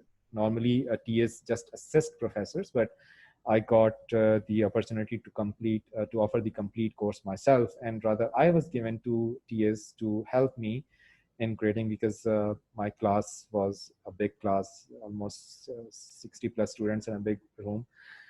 So the point is, towards the end of the program, I earned somewhere like 1,500 plus per month. But of course, the expenses are also very high. So for a haircut, I used to pay up to $15. So you can relate rest of the expenses. So it's not like that the expenses are very less and we are getting a lot of money. Even if you're living in a big city or a small town, the amount that you're going to save at the end, it's going to be same for both of you. All right, so someone is asking about the recording. Of course, the recording will be available. I was selected last year, but couldn't make it in the interview. Would it be fine if I go with my last year's statement? Okay, this is a very good question. Very good question. So the thing is, if you review your statement 10 times, you will be able to find some areas for improvement even 10th time. So I strongly recommend you to review your statement. I mean, if you're reviewing yourself, it's not something you should be doing. Get it reviewed by many people. At one point, you should even contact a professor who has taught you English language or writing and just ask him or her to review your statement in terms of language. This is also going to make a difference. If I see a very well-written statement in terms of English, it's going to have a positive impact, right? And of course, it's not something that they will edit for you and you will just blindly submit it. Rather, you should learn what they're modifying. So definitely you should. Okay, so whether a person submitting GRE score would be preferred? No, I don't think so, because it's their policy. They are very clear about their policies. I have never seen Fulbright having, double standards or shady policies in which they state something but they're doing something else. Never. I was selected from a background uh, where I don't think so there was any factor at all that could have uh, played a role. I didn't have a strong financial background. I didn't know anyone, ministers and so on. I still don't know any ministers, by the way. But just saying, right? So their criteria is very well defined. And of course, in some cases, if someone else has written your statement, it's a very good statement. And if you're not able to defend it in the interview, even then there are chances that you will be rejected on the basis of a bad interview. So it's very important uh, to focus every aspect of the application yourself. Someone told me that they are getting help in locating the colleges that they are mentioning on their application. I said, why not? You're doing it yourself. You are the one who is going to defend it, right? So don't get any help. Do get guidelines. If you're getting help in a way that someone is sitting next to you, or he or she is on a call and guiding you, that's perfectly fine. Like this call, I'm not doing any work for any one of you, but I'm just guiding you. This is perfectly fine. But if someone else is doing work on your behalf, then it's not going to work, right? Okay, let's see the next question. I'm part of a volunteer work, but don't have certificates. Can I mention that? Perfectly, you can mention that. I have seen people submitting the certificates, but I really had doubts in those certificates. So just think about this. They worked as a volunteer at a hospital, and it was a very small hospital. And I knew that, very rare hospital would have a certificate for volunteers. It's something, there are so many patients and you can go and work there, but they attached a certificate, which, was a bit doubtful for me. Not that I taken any point out of that or anything, but you can still mention, the way you defend your point really matters, right? If it's not true, some at some point they will realize that you didn't work as a volunteer. If a person takes GRE before application submission and submits her score along with the application, but not some later point in time again and get high scores, yes, of course, if you have high scores, you can always tell them, you can always email them. In my case, they actually told me to improve my GRE score. And luckily, I was able to improve it to a good extent, right? So even though I got acceptance on the previous score, but they told me to improve, and I provided them the improved score. And of course, you can do that by just sending an email. So it's possible. Okay. Share the slides. Okay, you can send me an email. I will be happily sharing the slides to anyone. But of course, with this YouTube link, I will not be able to do that. So this video is of course going to be shared. So I decided to go for Fulbright quite late. What would you recommend to me? Any ideas for research? But you have not mentioned your research area. But of course, I would not be able to see, there are two parts of the question. So applying very late. So which means either if you are female, you might have got married, had kids, and spent some time with the family, then decided to go back. This is quite normal. Trust me, this is quite normal. This is not going to impact you in a bad way, provided you have all the credentials, you have good research ideas, you have been in touch with your field somehow. So it's not going to have any negative impact. And if you are a professional and you have been working, either lady or a man, you have been working in industry for maybe 10 years, and then you decided to go for a Fulbright scholarship, that's perfectly fine. So when I landed there, I was 30 plus. Uh, to be accurate, I was um, 32, I guess. So that was not the ideal age to start PhD, because most of the people abroad start their PhDs toward late 20s, like 26, 27.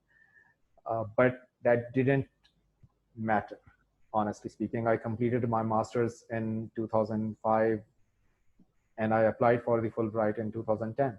Uh, I mean, I applied in 2009, and of course, the process takes 1 year, you know that. So this is the case with a lot of government officials. I know people who are working in FBR, and I can tell by their age that they had a lot of technical experience before they applied. All right, so we have a lot of questions. Let's get to the next question. Presentation. Okay, we did talk about that. How to land a clear objective. What to do if lack the plan. I'm hard time reading this. If lack the plan is stressing you, what are the concrete steps to take in such situation? I'm sorry, I'm having a hard time to understand this, so I'm moving to the next question. Teaching experience. What to write? Just years of experience? Yes, very good question. So of course, the number of years of experience is very important. Uh, then you can add what you have been teaching and how your teaching has been different from others. This can be very good information as well. So if you have been working with students on various projects, you can somehow mention it in your personal or research statement as well. Does exchange program comes in academics honors? I think so. You can mention that. Yeah, why not? I'm applying for cybersecurity, but in study plan, the section, this field is not listed. So basically, cybersecurity is a field of computer science. So just select computer science. List of books contains research papers. They have list of books and articles. So of course, articles are basically research papers. You can mention those. Okay, so the students who are doing masters right now, whether they should apply after completing their masters. So it depends. If you're in the very beginning of a program and you think you're not happy, or maybe you can sacrifice this time you have already spent and you will be able to pursue the masters in United States, then of course you can. But in my case, I was when I decided to apply for the scholarship, so I realized that there's just one more semester to go. Why should I waste this much time? So I waited for my master's to, I waited for the graduation, right? But of course, it's up to you. There are several factors to think about it. Okay, what if, okay, we did answer this. Okay, so what if your final year project is in different field than the one that you want to apply in? It's quite possible, but you should find an overlapping idea. So the overlapping idea means if you were working, for instance, in one field, then you are willing to pursue your studies in a relevant field, there is an overlapping area. And the other thing is, how did you get motivation for that, right? So you have to convince the committee, you have to convince the reviewer that I was doing this is this, but later I realized that there's a gap, and I have to go to area, whatever area you are choosing, and you have to write a statement. You have to convince the people, like, why would you like to shift from this area to that area, right? And a lot of people do that, by the way.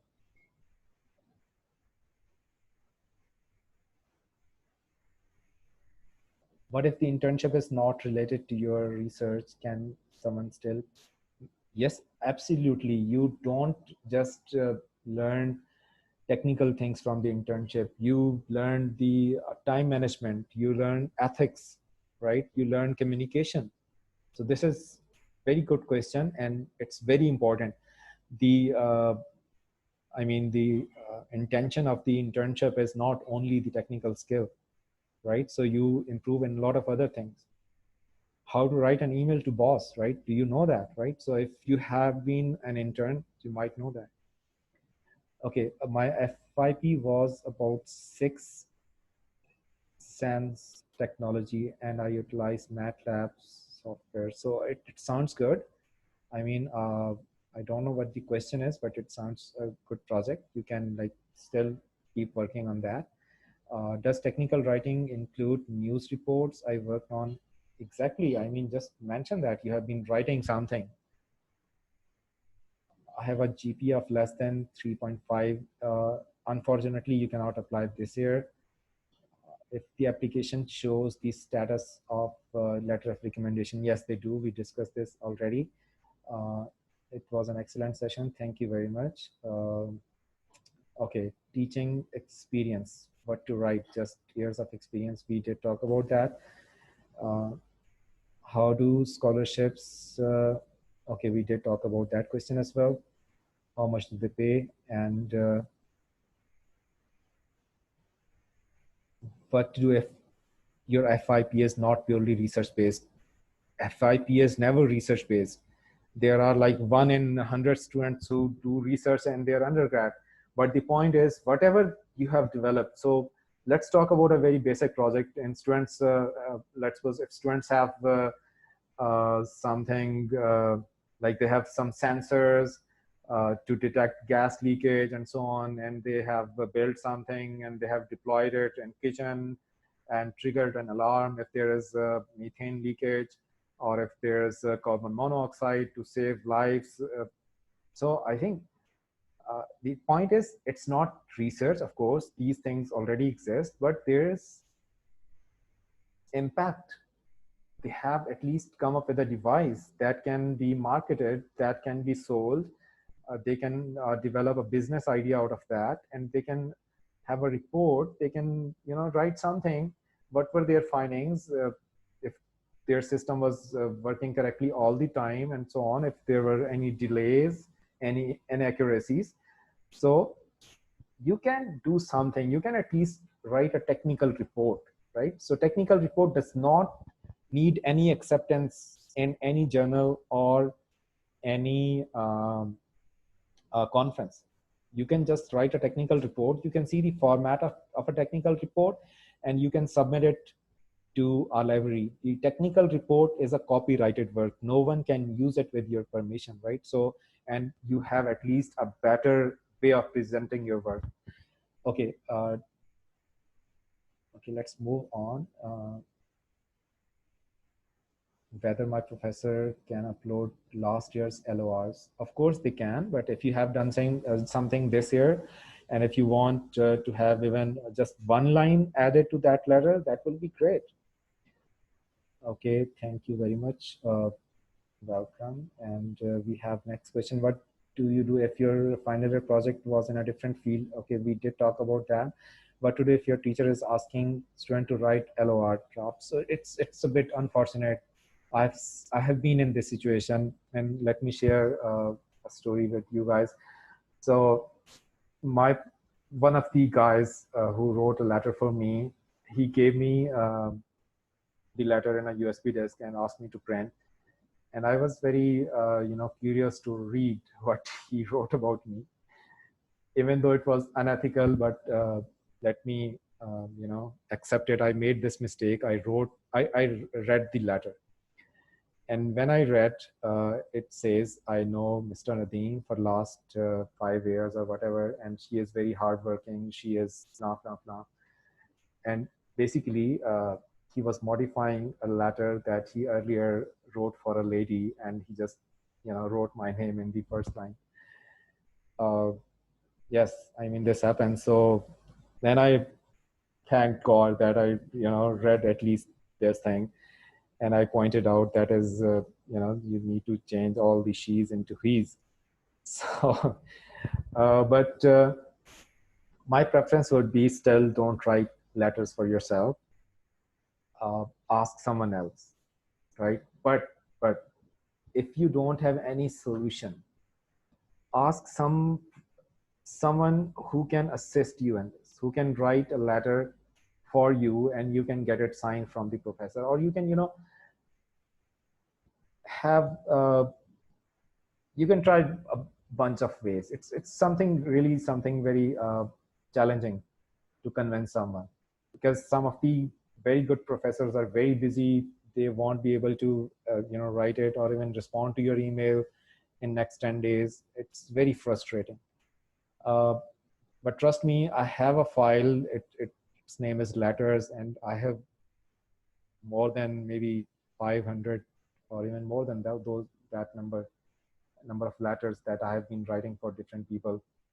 And I don't have that approach that is called a cookie cutter approach, in which you have same thing for everyone. It's a term that I usually use for this sort of situations, that a cookie cutter approach in which you do same thing to every participant. So uh, my recommendation is, whenever I write letter for someone, I request their CV or I interview them. I note down all the points, and then I write letter.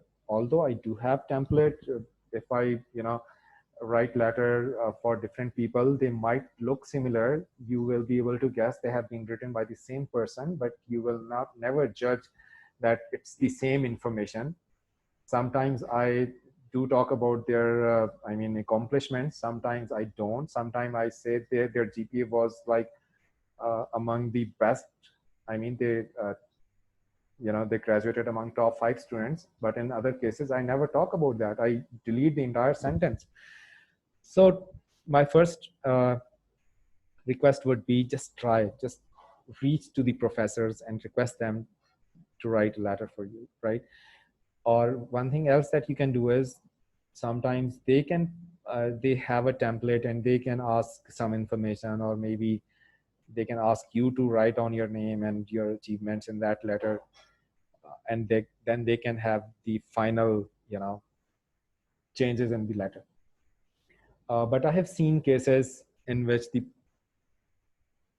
we had just two-liner letters, when it seems that you were just forcing someone to write a letter for you.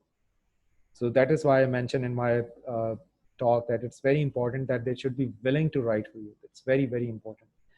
So keep working hard for this. I cannot recommend something that is unethical in this talk, honestly speaking.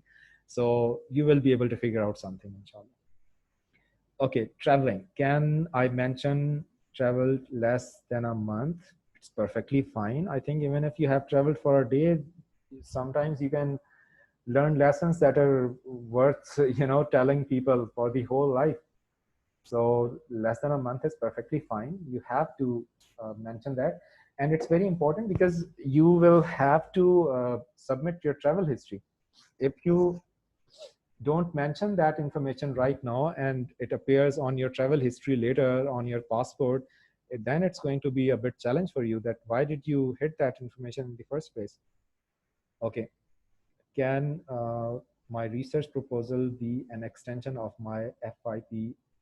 Yes, it is always a good idea to, if you have a good project, it is always a good idea to improve your project, to see what you wrote in the future work section of your project, and start working from there. Okay, I decided to go for Fulbright quite late. We did talk about this. I decided to go for, okay, this has been posted so many times. Family funding, what is good amount for a couple and a toddler?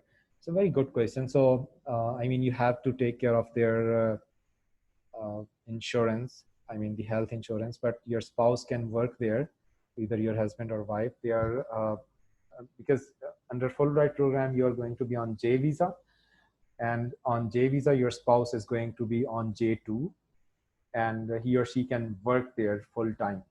That is something really, great.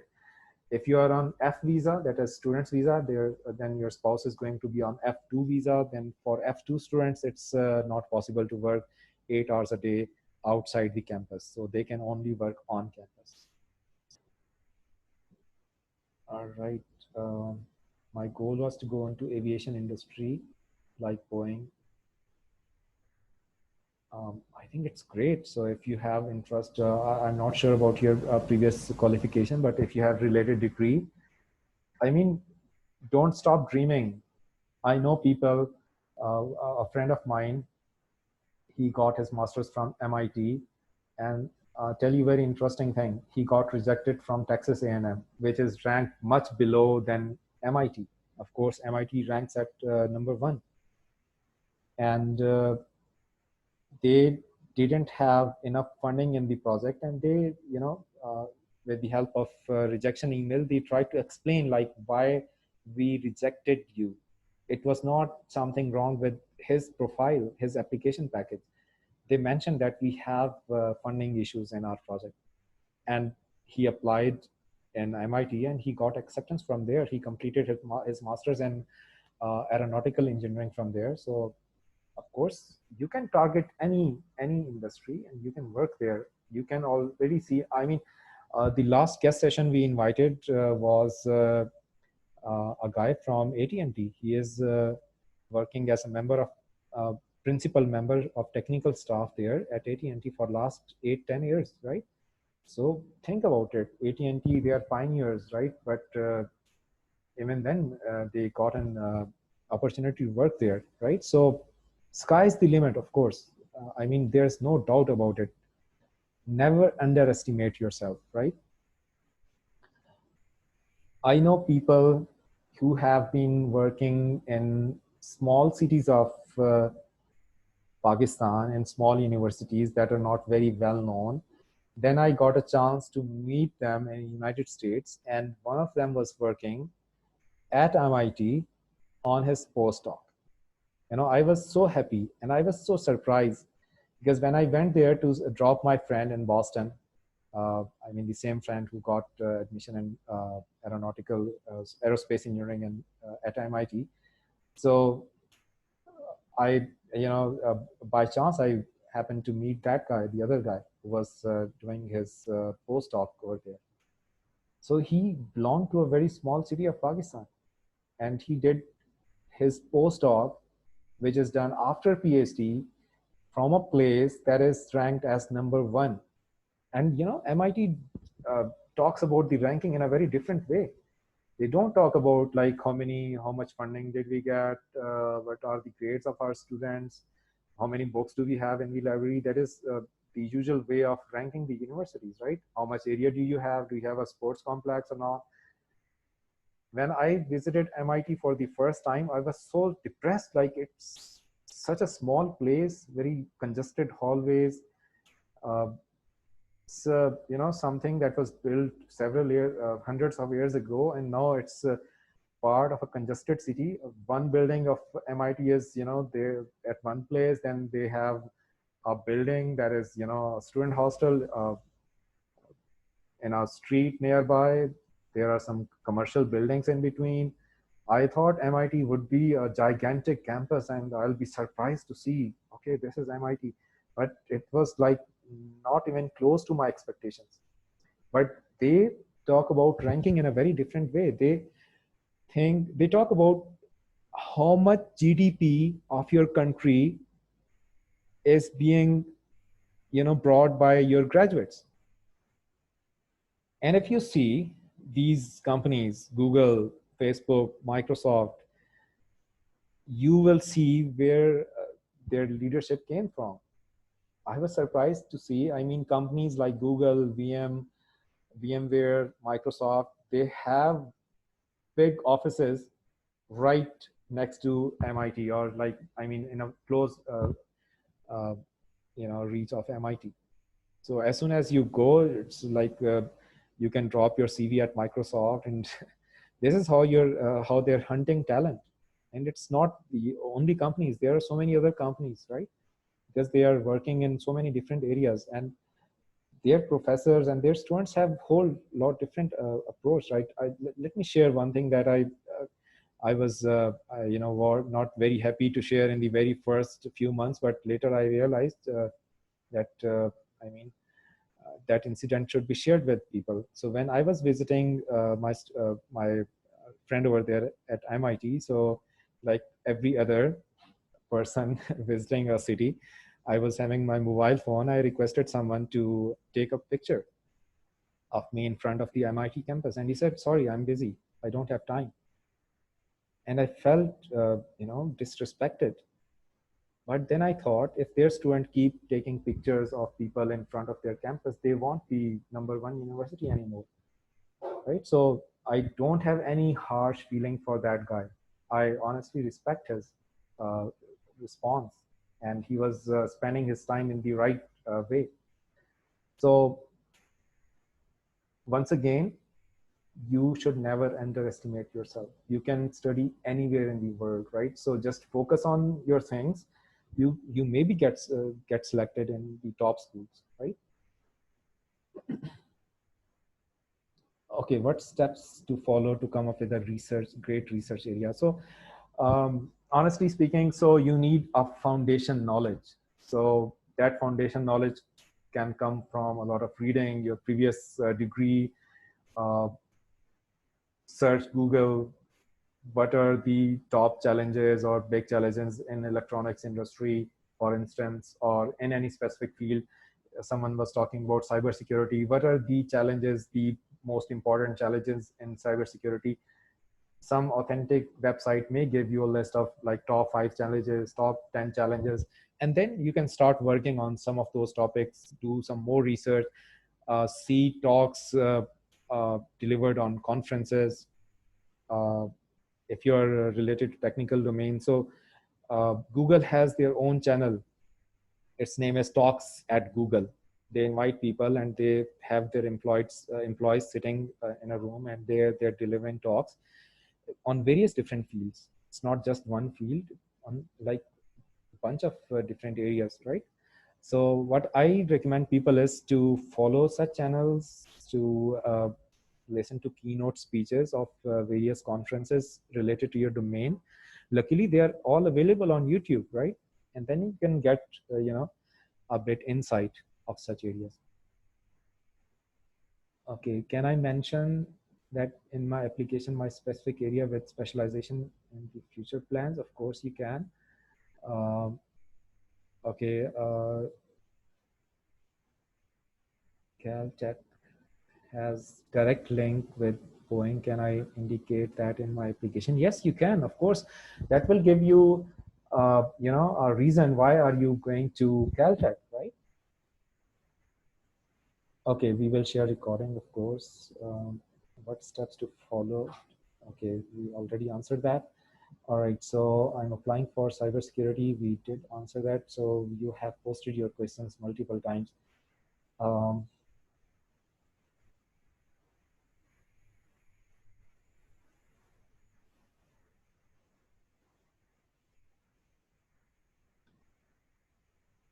I'm a bit confused about documents as they have not mentioned in the education portion that which degree we need to mention, like if they are applying for master's. So in education, uh, you need to mention bachelor degree along with the intermediate. Yes, of course, if you're applying for the master's, you have to have the undergrad. The bachelor's degree is also called the undergrad degree. You have to mention that.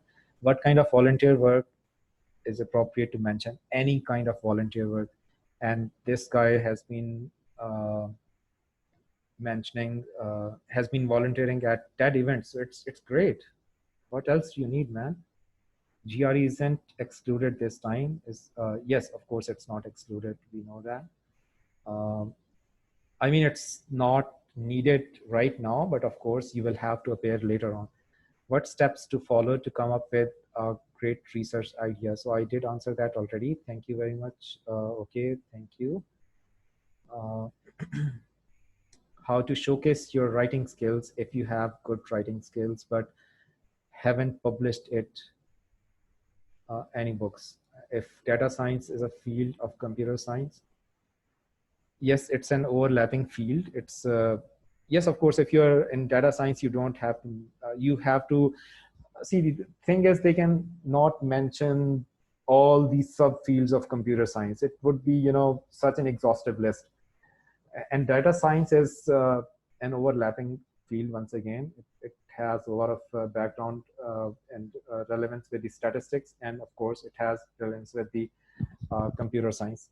And once you will be doing your degree in data science, you will be most likely taking some courses in the statistics or mathematics department as well. So it's quite normal. Okay, so they were talking about the writing skills. Of course, you can show your writing skills. You can showcase your writing skills in your personal and research statement. That is your first venue, right? But as I recommended, you can start writing blogs. You can, provide URLs to those blogs here. What about the reference letter? It will be sent to USAP. Okay, so they have an automated system. You have two choices. Either you can get your letters in hard copy and ship it to USAP office in Islamabad, or you can provide the email address of the professor. They will send an email, and of course they are going to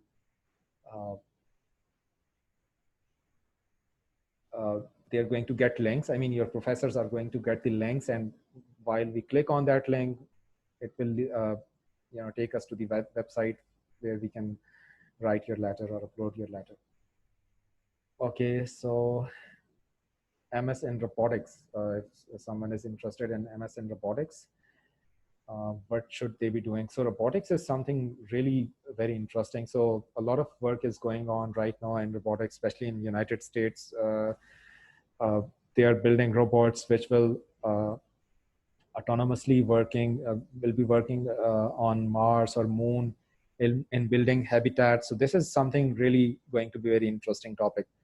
And of course, there are so many subfields in robotics, so you have to see which specific field is interesting for you. So I'm not maybe the right person, or maybe this is not the right forum to guide you. But of course, there are subfields. When you're writing research statement, you have to choose a specific area. You cannot write, a very general statement, right? So you have to narrow down your statement. Okay, so someone said they are writing a book with my professor. It's near to completion and published soon. Yes, you have to mention that. It's very important. 8th-semester students should apply now. No, they cannot. If they are not getting their degrees and transcripts by 15th of July, they cannot apply. Full stop. I did FIP on gender and disability based discrimination in Pakistan.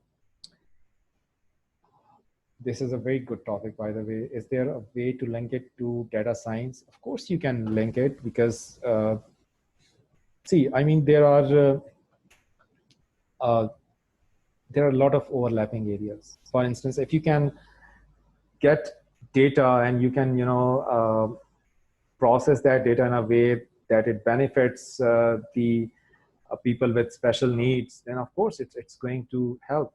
So I know a specific app in which it's a crowdsourcing app. It means you can install it and you can enter any information yourself. So what people have done is they have given a chance to everyone to enter information about the places which have handicapped access, restrooms or elevators and so on. And the app comes up with a lot of data, and then if I am a handicapped person, I can search that app and I can see where is the nearest available restroom with the handicap access, right? So the point is, so this is a lot of data, right? Similarly, you may have data coming from various sources, and you may be able to apply some sort of processing on that data and using it in a useful way.